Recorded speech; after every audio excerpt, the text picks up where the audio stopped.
If I could take you up in paradise up above. If you would tell me I'm the only one that you love, life could be a dream. Sweetheart, hello, hello again. Hello, everyone. Welcome back to the second episode of the Three Chimps podcast. The very first one was very popular. Joined by myself, Felix Donnarumma, and Daniel Goodlet, another chimp, and of course the last chimp, last but not least, Gilberto Ramos. Does that make me the least then? Yes, yes, it does. Nope. None of us are the least. Don't worry, guys. All right. But popular demand, we decided to talk about global warming. We saw the comments on the last episode. Global warming was definitely an issue you guys wanted us to talk about, and we're going to go into the context, the past, present, basically what global warming is as a whole. Well, basically, it's just the heating of the earth. And, sun hits the earth with, heat. Yeah, sun And hits the then- earth with UV rays. UV rays, and then And some of it gets trapped in the earth, and that's what keeps the earth, warm. But what's so abnormal about global warming? It's to the point now that global warming is destroying Earth. It's not how global warming is a natural thing, but as of right now, it's destroying Earth. We're going to this point where Earth is just going to become like the heat of the Earth as a whole is Barren going to wasteland. it's going to turn the entire Earth into like basically a desert. But basically, millions of years, it's always been a thing. It's you can't change it, can't really stop it because it'll happen no matter what. But we've sped it up like significantly.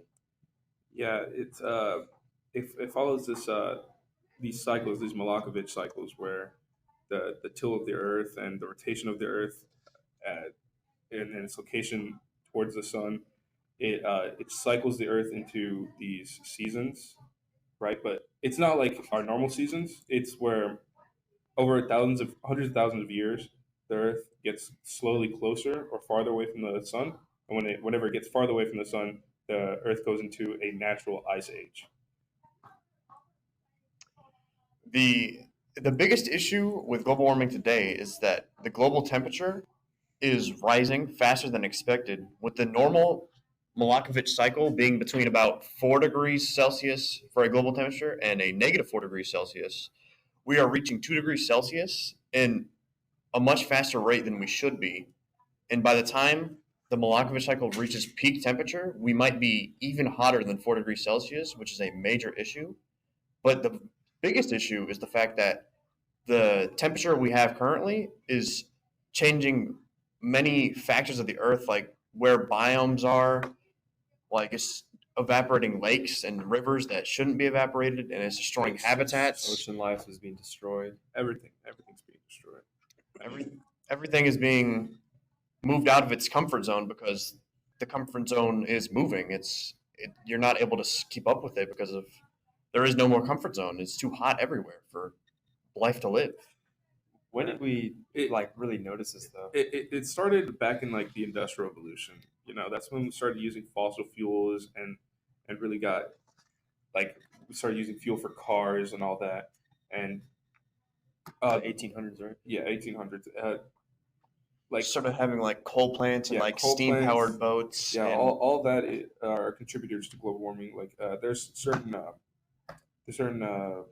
gases, greenhouse gases, that increase global warming, like CO2, obviously.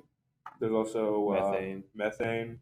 There's CFCs, which are man-made, and nitrogen oxide, and water vapor, which isn't too bad, but it is still greenhouse gas. And in the Industrial Revolution, the problem is we didn't have the technology we needed to realize that we were damaging the environment with our actions. So whenever we learned the new technology of fossil fuels and how to use them, we overexploited them, and we used it so much without realizing the damage. And by the time we had realized the damage we'd done, which was, I guess, around like the 1950s, it was whenever we started to realize that like the problem we had created for ourselves. Because in California and LA, people started to realize that the sky started turning brown. Brown. It's called photochemical smog, which is caused by a reaction from gases released from coal burning. If possible, we're gonna put a little picture for you on post production of a graph of like back from the 1800s to now, like how global temperatures have increased and the amount of greenhouse gases that are in the atmosphere. To see visually like how bad it's gone. Like we've gone through laws like the Clean Air Act of 19 something, but yeah, we had that passed because of how bad the environment was getting. We didn't know what it was, and then we figured out it was obviously these greenhouse gases that was just destroying the atmosphere, destroying Earth, basically. Speaking of destroying the atmosphere, CFCs, one of the worst greenhouse gas to be released from aerosol cans as such, is now banned by the Montreal Protocol in 1987. A bunch of countries came together, decided they wanted out with the horrible chemical because it destroyed the ozone layer. What's important to know is that the ozone layer is in the stratosphere, which is the second layer above the troposphere, which is the air that we live in. And the stratosphere protects us from two types of UV radiation from the sun. There's three types, which is A, B, and C. It blocks B and C, which would be very harmful if it hit us. And we still get hit by A, which is why we wear sunscreen. But still, this ozone layer is very important to block B and C. Currently, CFCs are were released before the ban into the atmosphere, which have chlorine in them, and the chlorine in those was going to it attacks the oxygen, it attacks the ozone layer, and it gets rid of it. It makes these like ozone, like how you see like every day, not every day, but like every week or so, like you get an ozone layer warning or ozone warning.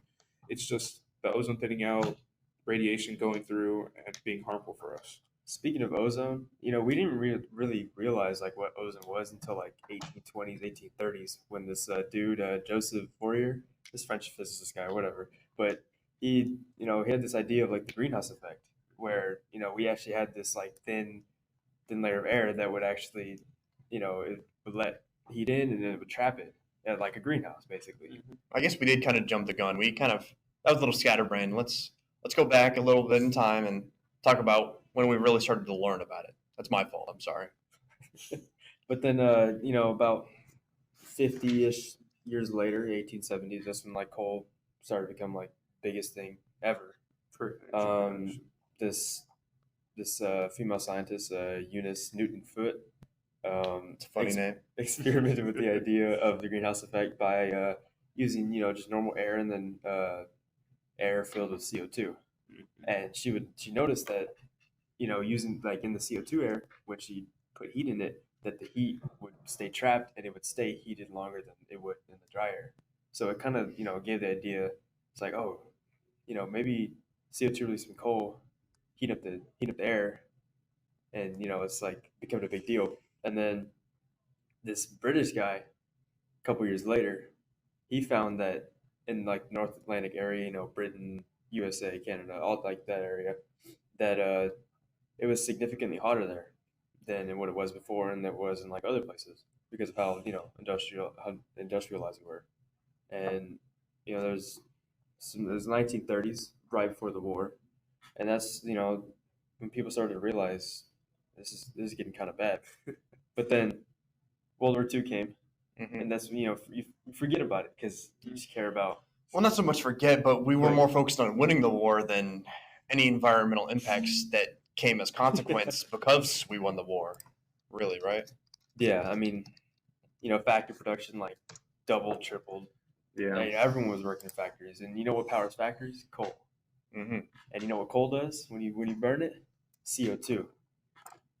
It does huge CO2 emissions from like 1930s to 1950s. Yeah, it says right here that the Clean Air Act was passed in 1963, allowing the federal legislation to take control of pollution because of how bad it was getting. Like back then, again, the graph that we're going to show you, it was horrible. Like we were dying and we just didn't even know it. Like we almost got to the tipping point, which we'll get into a little bit later. But yeah. But then as like a result of us, building all these like vehicles and stuff like that and planes, planes back then released aerosol, which reflects like UV. So the Earth actually cooled down, which had people believing, oh, we're fine. Like for about 30 years, Earth was cooling down. It was everything seemed fine, but then Little did they know. Oh god. It heated up like immediately back in like late 1970s. And I don't think we actually explained it very well. The actual greenhouse gas effect is whenever the sun it shines on Earth and it brings down UV radiation. And once UV radiation bounces off Earth, it becomes infrared radiation. And that infrared is then, which would then regularly leave, and there would be one instance of heat on the Earth from that one bounce. It then gets blocked in by greenhouse gases, which is the major problem of greenhouse gases, which then traps the heat in the Earth, making it hotter, which is the main problem with greenhouse gases. Global warming, yes. All right, guys, we're going to take a little short break. After this, we'll come back with the present solutions and problems we have with global warming. Don't you know it's a beautiful new day? Hey. And now we're going to talk about the present. I'm excited. Yeah, me too. Current issues, solutions. We are the solution. Yeah, we really gotta. It's not a one person type issue. Everyone's living on planet Earth. Everyone's gonna have to band together to fix it. Even though you might have not put Earth in the situation, you're gonna have to live with it and deal with it. And I think it's important that everyone in our huge audience just does their part. It is everyone's problem. Yeah, don't worry though. The three chimps, we will guide you to solve the current issues we have with global warming. We'll give you the facts. Yeah. And we'll take it from there. That's the main point of this podcast. We like to give out facts to the viewers. We don't like to give out opinions. It's important to us that we keep a honest, non-biased standpoint on issues, just to make sure our audience gets pure facts. All right, so let's start with the tipping point. Tipping point is a point where the Earth, it's where the Earth reaches this threshold that it can no longer go back to the normal temperatures or the conditions, the point of no return. And those thresholds are 2 degrees Celsius global, which right now we are currently at 1.6. So that is a really big issue that we have yet to solve. And the other tipping point is an even bigger issue because we already crossed it. It's 450 parts per million of CO2 gas in the air, which we are at about, I think it was like 600. We're around 600. We're already at the point of no return. I mean, a way to imagine it is that you get ticked off on a bad day and the rest of the day is not going to go well.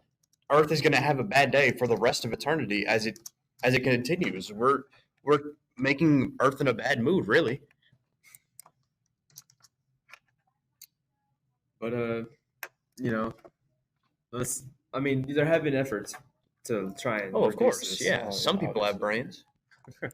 But one of the major ones that it was an attempt, but it was the Kyoto Protocol. Oh yeah, tell me about it. Back in 1997, We weren't even born yet, man. yeah, we weren't born, but you got to give. I understand. What's his name? Clinton. He proposed with a group of countries the Kyoto Protocol, which was just a protocol. Countries band together and they decide we're going to cut back on these greenhouse emissions, carbon emissions. We're going to target specific, big companies that produce so much, and we're going to limit them. Literally, That was their mistake. that was what we needed. But not everyone's going to be happy about that because Can't go after the companies. That's where the power is. Yeah, exactly. well, Not not only even the that, president. but people work in companies. They might lose their jobs, so It's going to be a big economic hit if we're going to Yeah. transition Yeah. out of fossil fuels. And it also left out the biggest, what's the word? Industrialized country in the world, China. They were left out of the Kyoto Protocol, and as one of the, Did they opt out, or were they specifically left out? They were left out. They were not. Why were they left And then U.S. because the Kyoto Protocol wasn't voted on until Bush was in office, and Bush said this will affect the American people and the economy so bad, the effects of it would be bad that it's not worth doing it. So the U.S. it out. Yeah, doing all that, he undermined That is, the earth. I mean, it's a reasonable I standpoint, though. understand that, but like, It's understandable that you want the best for your country, but at a certain point, you can't just keep sacrificing stuff you have no business sacrificing. You're sacrificing the health of the earth. No one owns the earth. The earth is its own thing. It's been around longer than anything here, obviously. So we really should respect it, and we Yeah. haven't. we went from being perfectly fine before the Industrial Revolution to destroying the earth within 100 years. That's crazy. Just It as really with is. fossil fuels, it's It only takes 100 years, it takes. and now we got to do our best to save it. Some things we are doing to save it are some things like, countries are putting in laws into effects. Like there's like the Clean Air Act, which makes it to where we did talk about it already, but it makes it to where like just have cleaner air so humans don't have as much like air, like lung problems from just breathing in air that they walk around in outside. Stuff like cars, they used to Oh, yeah. line gas with lead, Mm. which they can't anymore because it's illegal, which is great. It's a good step. It's a good step in the right direction, but we need to use laws. Really, that's the what I'm trying to get at here is laws are the best solution to this problem, because without laws, companies are gonna be able to override anything that the public does, because they have much more power than So just much power. I mean, they can do random anything. civilians. Exactly.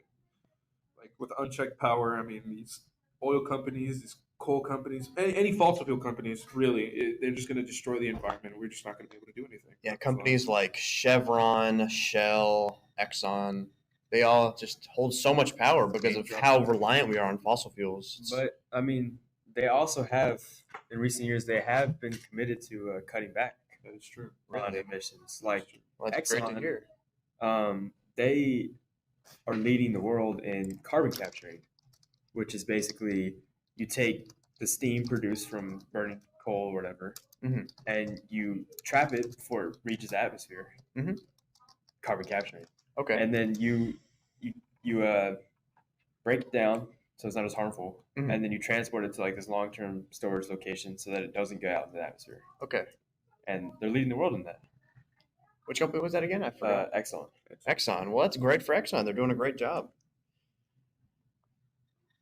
And then another company, another one of the big, gas companies, Shell. Mhm. They've invested about half a billion Mhm. in carbon offsetting. So they've invested in. And what is carbon offsetting? It's basically you try and reduce the effects of carbon emissions by you do like regenerative forests. So Mhm. it's opposite of deforestation. Like sustainable forests, Sustainable like forests, replanting replanting, and making sure the and, soil is okay. What else? You like land restoration in general, Mm-hmm. and basically you use trees. Use trees to get I carbon. get what you're saying. But yeah, I like the direction all these fossil fuel companies are going in, but the problem is fossil fuels themselves aren't sustainable. So in reality, what they're doing is great, but the direction we need to head in is just shifting towards renewable energy sources, which is the problem with today. They want to keep their monopoly on the energy market, which won't happen if renewable energy becomes the one and only source we get our energy from. Stuff like hydropower, which is like running water through turbines, wind turbines, solar power from solar panels. It's kind of common to see them on roofs nowadays, especially if you live in Texas where we live. And what else is there? There's geothermal energy. Yeah, like Iceland. with Iceland, geothermal. yeah. Like they use the earth to as energy. Yeah, Iceland is actually a great example of a role model today that what we need to look for. Iceland gets almost like over 90% of their power from renewable energy. It's great, really. But the big problem with Iceland is, although they're doing so great, they are able to is the reason they're able to is because it's a small country with a small population. So although it's good to look at and see that it's possible, it's like- a little bit unattainable for like some to countries put like that scale, China yeah. and India, because they have they've just exploded in population up to billions of, not billions, but I guess together they have 1000000000s. Mhm. But I mean, there's too many people to be supported by renewable energy. That's why fossil fuels are so popular. And they're cheap. Yeah, I mean, because if you fossil fuels are cheap, they're efficient, they don't go through intermittency like some of the renewable. What is resources. intermittency? Intermittency is whenever say take a wind for example. Like not every day you're going to have a windy day, right? So you're not going to have the wind turbines pushing as much energy into the turbines, making electricity, obviously, and it is ineffective when compared to fossil fuels, which you can burn 24/7 to get even more energy than solar panels. Wind turbines could in like a year. Like fossil fuels. So you're saying because it's not always sunny out, solar energy is intermittent because you're not always going to have sun shining on the solar panel. Yeah. I mean, and wind turbines are just super expensive to make. Oh, I mean, yeah. I think all the renewable energy sources are actually quite expensive, which is probably the biggest problem with it. But I mean, there's countries like France, they're using nuclear energy, uranium. I mean, it's not. Oh, nuclear! I love nuclear. It's not. It's not. I mean, you could say it's not renewable, and it's really not. But it is. It reduces the carbon emissions.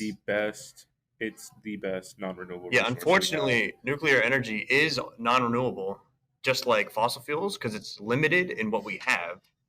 Because we only have so much, elements that we can split apart to create energy from fission, which of course is just splitting two atoms apart to gain energy. I don't know too much about it, but that's like what I know. Then we have to take care about the spent fuel rods. Whenever they lose their life, we're gonna have to take care of all the radiation, bury them underground, and it's just a hassle. It's too much work for.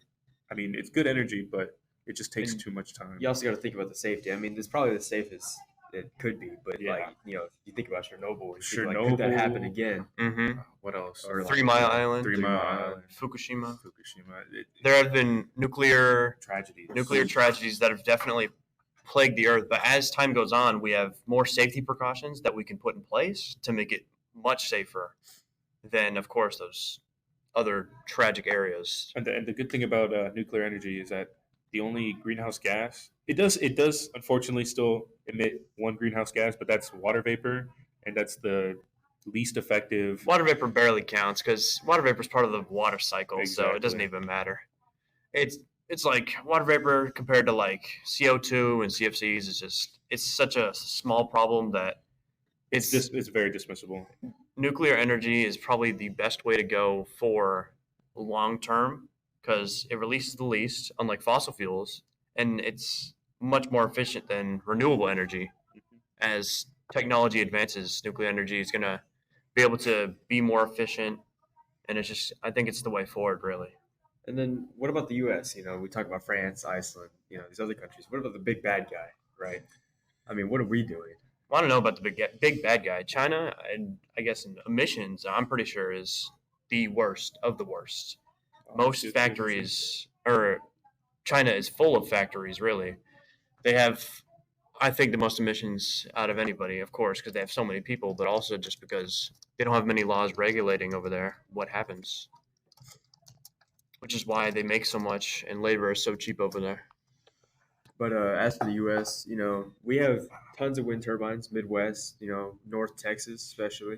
Mm-hmm. That I like that region, and then we also have, like in like sunny regions, California, Arizona, New Mexico, all that area. Solar panels, huge like fields of solar panels, because it's desert out there. You're not going to really build anything out there, so we use it for solar panels, and which powers a lot of the cities there very easily. But that's the problem. It's locally. It's that state. We can't have renewable resources controlling the entire U.S. grid. I mean, there's just not enough energy for everybody. And you can't really put a turbine in New York. Oh yeah, that too. How populated it is. And, I mean, you can put them offshore. That's the better way. Wind turbines offshore are way better. But then you got to think about the ocean and stuff like that. But point is, we are doing stuff to try and reduce it or switching to renewable, but it is a tough battle. So that was global warming in the present tense. And after a short break, we've been talking about global warming in the future. What we got going on. All right, guys, welcome back. Now we're going to talk about our potential solutions, the future of what global warming could be, and we're going to get started with like the problems, like CFCs, for example, it's the worst greenhouse gas that we have on Earth, and it's obviously man-made. CFCs undergo a chemical reaction that attack the surface ozone layer, which breaks up the ozone and leaves us like frying like fish. Like we're not going to have an ozone to protect us from the UV rays. Crispy And critters. yeah, we're going to be crispy critters. We're just going to die. Like with more global warming, we're just going to die faster. Basically, that's the sense. The thing is as we've gone through history, we've released chemicals and not realizing what we've done, they last in the environment. Like CFCs last hundreds of thousands They were of banned. years. When were they banned? Like 1987. 1987. They were banned 1987. They're still destroying the ozone as we speak. They will last and outlive most people, and people don't see immediate effect. So the problem with like the human brain is since they don't see immediate effect, they just don't believe it. People don't believe in global warming because they see like the science and they just see the science, and then they don't see real results happening instantly, which doesn't matter because later on, temperature is going to increase just because of what we've done in the past. We didn't know anything. We're almost there. We're almost at the tipping point. I mean, people don't realize how dire it is that we change now because of how bad we've been. I would say the past century. I would say, I mean, it's not their fault that they don't know. Like the classes of like environmental sciences just started like a couple years ago, like maybe like 10 years ago. So not everybody like that are adults that have power like within the government have the knowledge that this is all going on. And so like, I mean, that's why it's up to us. Yeah, we are now the leaders of stopping this, slowing it down at least. Which is why you get getting some groups, right? Some people who know about this stuff and are willing to try and change for it, and take it to your government. Even a political party has emerged. I mean, the Green Party. People probably don't know why it's called the Green Party, but if you think about it a little bit, they just want the earth to be green, not yellow like desert. Which is going to. I mean, like all the habitat destruction, all the animals that are dying off because ozone, and just the toxic chemicals that greenhouse gases emit, and just killing everything off. So in the future, the most important thing really is that governments take action. They have to look at the facts and assess what they need to do, like to make laws that outlaw these dangerous chemicals and gases that get released. And we need to start to phase towards out of fossil fuels and just more into renewable resources that release no emissions. Unfortunately, we're too reliant on that right now, but in the future, we need to just make infrastructure that can rely on it. Like buses. Yeah. Because especially in Houston, the metro, it's horrible. I mean, no one ever uses it. Everyone uses cars. There's no reason to almost. But that's the thing. Like, that's a solution to what we're doing. Like traveling like in a bus where we're all together, so we don't have to use more cars individually to, emit more toxic chemicals. Like one easy way to put it is if Houston had like maybe just better public transportation system, it would just be much easier for people to get to work, and it would use less energy. One misconception people have is that renewable energy has to completely replace non-renewable energy in terms of output, but really humans are very wasteful at the moment, and a lot of energy can be cut back on, which would really help in the transition from non-renewable to renewable resources. It's something we were talking about earlier. If we have all these global warming, like if the world gets too hot, we just have no ice cream, no ice cream, no cold things. Summer all year. Horrible vibes. You're gonna have ice cream, but you're not gonna like it. Exactly. That's for sure. It's just gonna be liquid.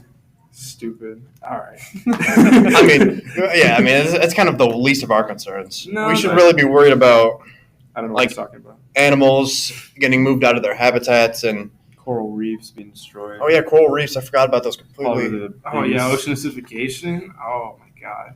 A lot of people don't know like the ramifications of just CO2 being emitted, but it not only does it warm the earth, it mixes with H2O when it goes into the ocean.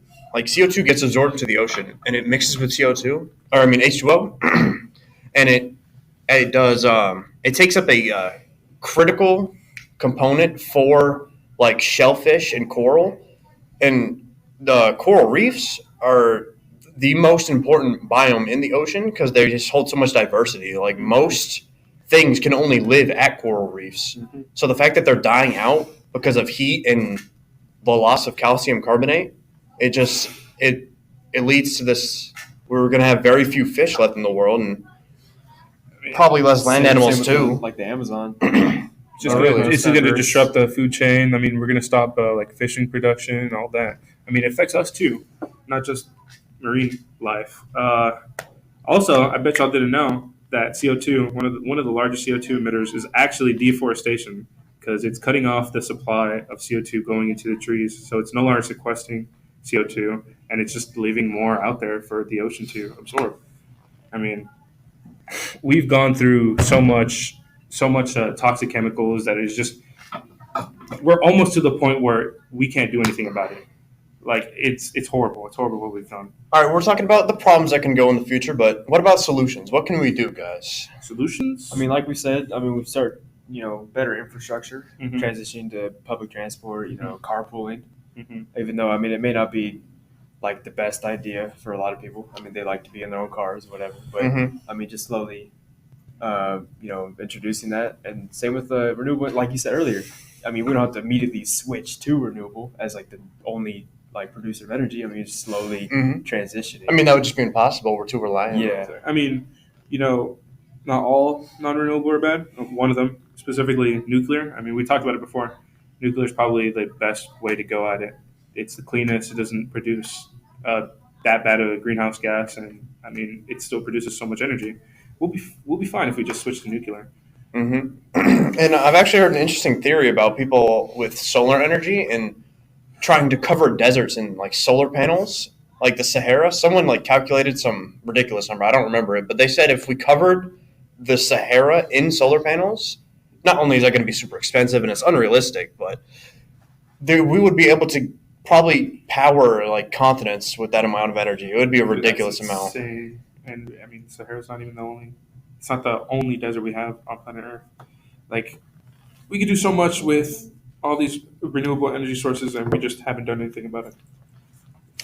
So yeah, going forward in the future, just make sure you look out for. I mean, advocate for governments to make policies that maybe restrict these harmful chemicals and gases that get released. Maybe support politicians that want to implement more public infrastructure or public transportation infrastructure, and then we also just have to switch to renewable resources in the future gradually. I mean, as it is happening. So it is happening, but of course it needs to happen faster. And just think about like what you're doing and like what like, oh, maybe I shouldn't take, maybe I shouldn't drive all this way, because of the emissions. Maybe I should just start, Go thinking of like different ways to go, going biking, to walk, bike. carpool. Just simple things. Think about simple things in your life, because if we all start to do these simple things to just cut back a little bit, it all adds up. So just maybe think about it once in a while. But as for us, we'll keep on 3 Chimps. We'll keep on. We'll keep y'all posted on problems, global problems. Maybe we'll do another episode on greenhouse gases. See, like a catch up.